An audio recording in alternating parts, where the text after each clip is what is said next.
Պաշտոնական գրություն չենք ստացել, այդ մասով չեմ կարող մեկնաբանել, գիտեմ, որ Ռոսսելխոզնաձորից մասնագետներ կան Հայաստանում կոնկրետ ընկերություններն ուսումնասիրություն են անցկացնում եւ այդ ուսումնասիրության արդյունքում կորոշվի, այսինքն նրանք ընկերություններ, որոնք որոնց դեպքում փակեր եւ եթե դրական եզրակացություն ունի կբացվի իրենց համար արտահանման հնարավորությունը ես կարծում եմ ընթացիկ աշխատանքային իրավիճակներ են, իհարկե չեմ բացառում, որ կան հայաստանյան որոշ ուժեր, որոնք փորձում են որոշակիորեն այնպեսի իրավիճակ ստեղծել, որ հայ արտադրողները, հայ ֆերմերները Ռուսաստանի Դաշնությունում խնդիրների առաջ կանգնեն, մենք այդպիսի տեղեկատվություններ պարբերաբար ստանում ենք, բայց նաև զուգահեռ կարողանում ենք այդ խնդիրները լուծել, օրինակ տեսեք նույն Վալբերեսի կամ Օզոնի դեպքը ես ասեմ, ինքը մեծ հաշվով արդեն լուծված է, այսինքն մենք ունենք հարյուրավոր ընկերություններ, որոնք արդեն իսկ բացվել է այդ հնարավորությունը իրենց համար եւ հարյուրավոր ընկերություններ կա, որոնք մեր աջակցությամբ այդ փաստաթղթերն են հիմա ստանում եւ կբացվի, այսինքն մեխանիզմը դրված, ասում են փաստաթուղթը բեր ու ավտոմատ ինքը բացվում է։ Ուզում եմ ասել, որ չեմ բացառում նաև այդպիսի ինչ-որ դրվագներ, որտեղ ներքաղաքական Հայաստանում ներքաղաքական որոշ ուժեր ուրեմն կփորձեն այնպես անել, որպեսզի հայ գյուղացին, հայ արտադրողը դժվարություններ ունենա դրսում, բայց դա կառավարելի է, լուծում ենք եւ ուզում եմ նաեւ ուրախությամբ նշել, որ դիվերսիֆիկացիայի մասով բավականին լուրջ հաջողություններ ունենք, օրինակ այս 2026 թվականի հունվար-ապրիլ ամիսների ընթացքում Հայաստանից արտահանումը դեպի Չինաստան կրկնապատկվել է եւ կրկնապատկվել է նաեւ Հայաստանից Եվրոպական միության արտահանումը 25 թվականի համեմատ, այսինքն չինական շուկա եւ Եվրոպական միության շուկա մենք 2 անգամ ավելի շատ ապրանք ենք արտահանել, քան անցած տարի, սա մեր քաղաքականությունների ուրեմն շարունակականության արդյունքն է եւ կարծում եմ, որ այս տենդենսը պետք է շարունակենք, այս աշխատանքը պետք է շարունակենք, որպեսզի առաջիկա 2-3 տարիների հետո Հայաստանը որևէ շուկայից որևէ կախվածություն չունենա եւ որևէ շուկայում խնդիրը ըստ էության մեր տնտեսության վրա էական ազդեցություն չունենա, բայց այս պայմանությամբ ես կարող եմ ասել, որ մեծ հաշվով իրավիճակը կառավարելի է, աշխատանքը ակտիվ գնում է ռուսական գործընկերների հետ եւ ես կարծում եմ, որ մեծ հաշվով մենք խնդիրներ չենք ունենալու։ Այսինքն պարոն Պապյան, տեղեկատվությունները չկա մոտավորապես որքան ժամանակ կստանալի մայիսի 22-ից սկսած ինչքան։ Տեսեք, կա մամուլի մի հոդված, պաշտոնական փաստաթուղթ մենք չունենք, հետեւաբար ես չեմ կարող մեկնաբանել ոչ պաշտոնական փաստաթղթերը, եկեք փաստաթղթերը կլինի, կմեկնաբանենք, կաշխատենք։ Տեսեք, մեր քայլերը որն են, միշտ մեր ստանդարտների բարձրացումն է, ես ուզում եմ նշել, որ վերջին 1 տարվա ընթացքում մենք Հայաստանում բազմաթիվ ջերմատնային տնտեսություններ ենք ստեղծել, այդ թվում վարդի կամ այլ ծաղիկների, որոնց նմանը չկա ԵԱՏՄ-ում կամ այդպիսի լավ որակի քիչ կա, այդ թվում նաև Ռուսաստանի Դաշնությունում, այսինքն Հայաստանում եղած ջերմատների մի էական մասը, հատկապես գերժամանակակից տեխնոլոգիաներով, իրապես ցանկանային ԵԱՏՄ այլ երկրները եւս այդպիսի տեխնոլոգիաներ շատ ունենային, այսինքն իրենց ամենալավագույնների, եթե կա էլ, իրենց ամենալավագույնների նման է մեր ջերմատնային տնտեսությունները, սա է, եւ դա մեզ հնարավորություն է տալիս Եվրոպական միության շուկա եւ Ամերիկայի Միացյալ Նահանգները արտահանում իրականացնել, եւ մենք հիմա նաեւ մեխանիզմներ են քննարկում, օրինակ վարդի մասով Եվրոպական միության շուկա դուրս գալու, որովհետև փաստացի այն որակի արտադրանքը, որը իմ նշած գերժամանակակից տեխնոլոգիաներով ջերմատներում արտադրվում է, այդ վարդը Եվրոպական միության աուկցիոն, ուրեմն մի այդպիսի աուկցիոն կա Հոլանդիայում, այդ որակը այնտեղ վաճառվում է, այսինքն մենք այդ հոլանդական վարդերի որակն ենք արդեն կարողանում տալ ամենաբարձր աշխարհում, որտեղ մեր այդ պետական աջակցությամբ ֆրանսիական, գերմանական եւ այլ երկրների ամենանորագույն տեխնոլոգիաներն ու մեթոդներն են ուրեմն ներդրված, այսինքն դա ամենաբարձր որակն է, այդտեղ որակի մասով ուղղակի քննարկում չի կարող լինել եւ հիմա քննարկում ենք տնտեսվարողների հետ ինչպես աջակցենք, որպեսզի մատչելի ծավալով մտնեն եւ իհարկե նաեւ հավաքական, որովհետեւ այնտեղ մինիմում 500,000 հատի բանկա, եթե 1 միլիոն ավելի գինը հարմար կլինի եւ այսպես շարունակ եւ այս առումով ես ուզում եմ նշել, որ քննարկում ենք մի քանի տարբերակներ, այդ տրանսպորտային փոխհատուցման աջակցությունը, այդ թվում մտավոր սեփականության այնտեղ բույսերի օրինակ սորտը, որը ստեղծվում է վարդը, եթե դու վաճառում ես եվրոպական միությունում, պետք է այդ վարդի սորտը ստեղծողին վճարես դրա համար։ Այսինքն այդպիսի մտավոր սեփականության իրավունքների պաշտպանության հարցեր կա, այդ մասերով աջակցենք, որովհետև որակի մասով, ստանդարտի մասով, սերտիֆիկատի մասով իմ նշած ջերմատները ամենաժամանակակիցն է, այսինքն այն ինչ որ Հոլանդիայում կա ամենավերջին տեխնոլոգիաներով, դրանից Հայաստանում տասնյակ հեկտարներով կա եւ այդ նույն որակն ենք ապահովում, ֆիտոսանիտարական եւ այլն, այստեղ քննարկելու բան չկա։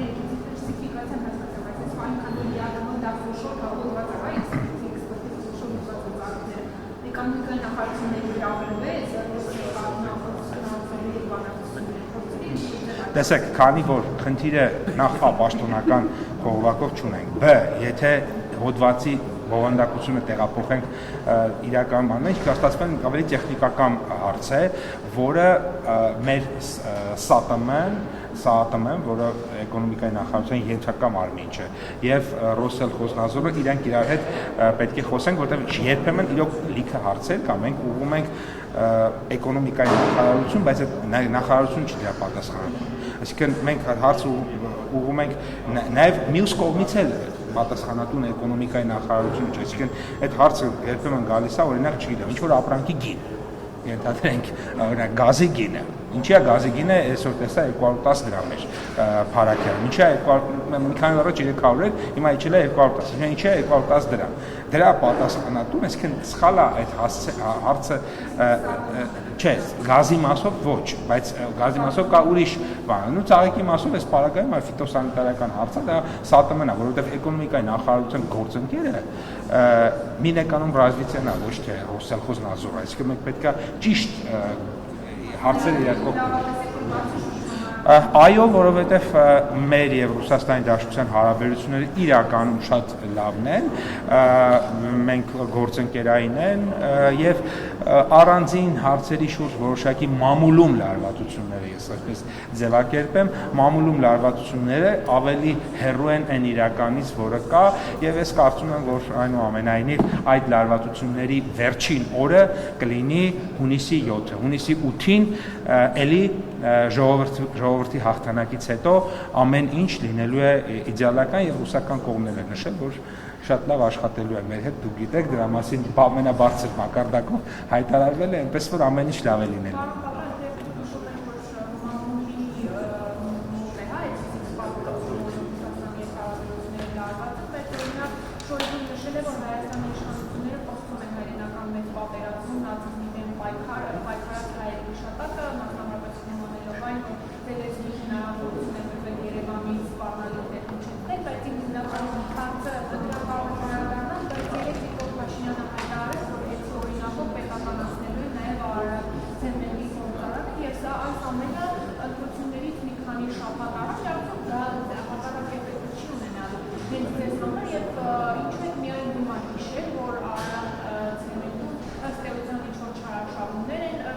Հիմա չենք հիշել։ Չէ, հիմա չենք հիշել, հիմա է դատախազությունը գտել։ Դատախազությունը գտել է, այսինքն իրավական հիմքերը հիմա են ստեղծվել։ Եվ եթե 2018-ին գտնեինք, 2018-ին ենք անելու, 20-ին, 20-ին, 28-ին գտնեինք, 28-ին ենք գտնել, թե որևէ մեկին թվում է, թե դեռ իր ապօրինի գույքի հետևից որ դեռ չեն գնացել, բայց դա իրեն երաշխավորում է, որ 28 թվին չեն գնալու, դա իրենք սխալվում են, որովհետև բոլոր ապօրինի գույքերի հետևից էլ գնալու ենք եւ այդտեղ որևէ կոմպրոմիս, որևէ օլիգարխի հետ չի կարող լինել, ինչքան էլ որ ասենք թե լիարժեք համապատասխան որը եղբայր ջան, չի լինել։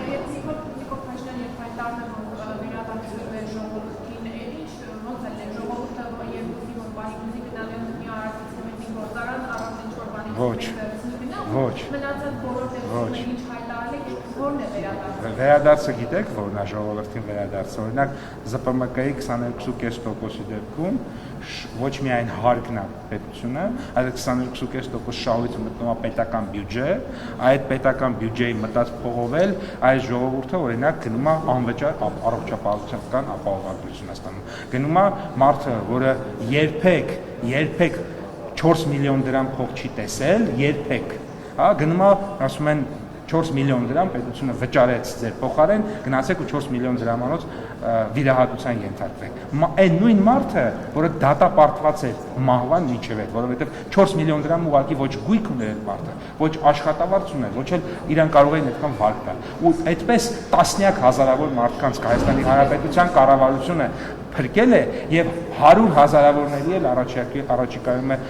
փրկելու։ Այդպես, այնպես ինչպես որ օրինակ 10,000 դրամ պլյուս 10,000 դրամով ուրեմն բարձրացավ կենսաթոշակները։ Եվ այսպես շարունակ, այսինքն այդ դրանից շահույթը կգնա պետական բյուջե ու օրինակ մի հատ 5,000 դրամ կավելացնենք ոչ թե առինջի սարի վրա դղյակ մեկը կսարքի մեջը 3 հատ առյուծ կպահի, այլ օրինակ 667,000 մարդու 5,000 դրամ կենսաթոշակ կտան։ Այդպես է տեղի ունենալու։ 667,000 կենսաթոշակառու եւ պաստառու։ 667,000 կենսաթոշակառու եւ պաստառու էլ եմ ասում։ Այսինքն առինջի սարի վրայի դղյակը իր առյուծներով, հա, կվերադառնա ժողովրդին ամեն մեկին 5,000, 3,000 ինչքան որ կլինի, այդպես է տեղի ունենալու։ Իրավապահ մարմինները երևի թե այսօր պատշաճ հաղորդում կանեն, ես կարծում եմ, որ եթե անկախ նրանից ով ուզում է լինի, եթե հայրենիքի նկատմամբ դավաճանություն է որևէ մեկը գործում, այդտեղ ներում բեկում չկա եւ պետք է գնալ մինչեւ վերջ եւ պատժել ամենախիստ ձևով։ Ենթադրում եմ, որ այո։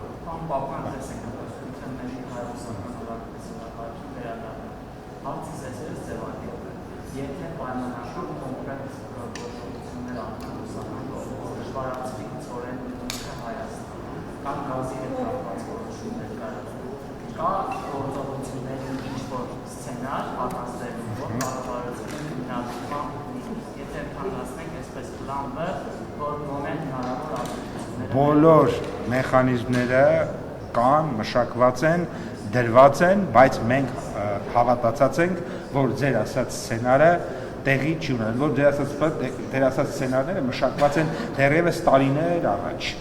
բայց մենք հավատացած ենք, որ դա տեղի ունենալ չի կարող, իսկ ընդհանուր առմամբ այն քաղաքական փոփոխությունները, որոնք որ մենք արել ենք վերջին տարիներին, այդ թվում օրինակ սահմանի բացում, տեսեք օրինակ այսօր ամբողջ աշխարհում 2-3 անգամ բենզինի գներն ավելացել է, Հայաստանում ավելացել է մի քանի տոկոս։ Ինչու է այդպես, որովհետև մենք կարողանում ենք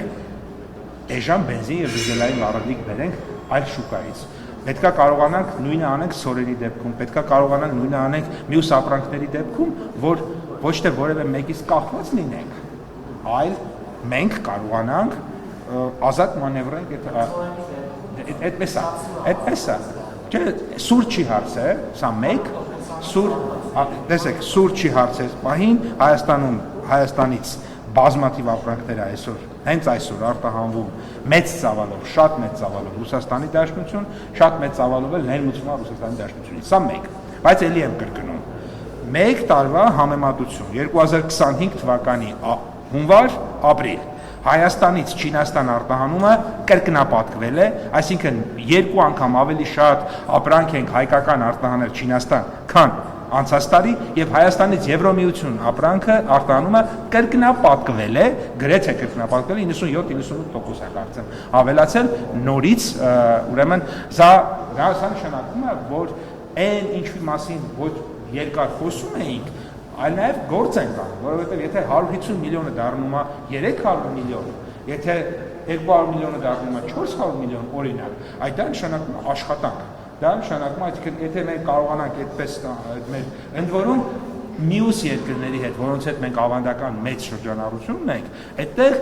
կրճատումներ չունենք կամ եթե ունենք շատ փոքր կամ աճեր ունենք որոշակի, այսինքն այնպես չի որ մեկը մյուսի հաշվին է։ Սա շարունակական գործ է, շարունակական ժամանակի ընթացքում։ հարցնալի, եթե օրինակ պայմանական մայիսի վերջում Ես անդամ երկրները ամենակոչ ձևով Ես ձեզ հավաստիացնում եմ, որ բոլոր խոսակցությունները կավարտվեն հունիսի 8-ի առավոտյան, երբ որ կենտրոնական ընտրական հանձնաժողովը կարձանագրի արդյունքները եւ դուք տեսնեք մեր ժողովրդի քվեն եւ դրանից հետո բոլոր հարցերը կփակվեն եւ ցանկացած դուք կտեսնեք արդյունքները եւ մենք միշտ ցանկացած արդյունքի հետ հաշտ ենք լինելու եւ այսօրվանից կոչ եմ անում նաեւ մյուս ուժերին հաշտ լինել արդյունքների հետ, որոնք որ կարձանագրվեն մեր ժողովրդի քվեարկությամբ։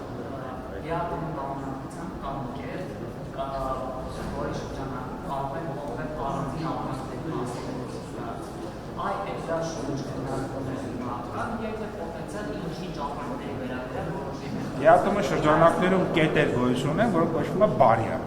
Ցանկացած բարիեր Հայաստանի Հանրապետության դեմ մենք բարձրաձայնելու ենք եւ եթե բարիեր լինի, կբարձրաձայնենք ու այդ հարցը կլուծվի։ Այդպես որ յատոմերում այնքան կետեր կա, որոնք որ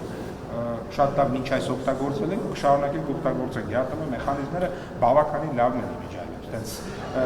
այնտեղ եւ ստանդարտներն են բավականին լավ։ Այնպես չի որ ասենք յատոմի ստանդարտները եվրոպական միությունից հերթել ստանդարտներ։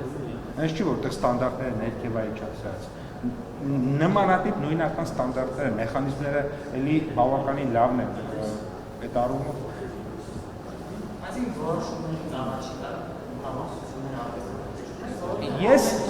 ախր դուք այդ հարցը բարձրաձայնում եք, ես էլ այսօր առավոտին տեղակալին հանձնարարում եմ, որպեսզի ինձ ուղղակի տվյալները, թե ինչքան ապրանք են արտահանել Ռուսաստանի Դաշնություն, անցած տարի ու այս տարի,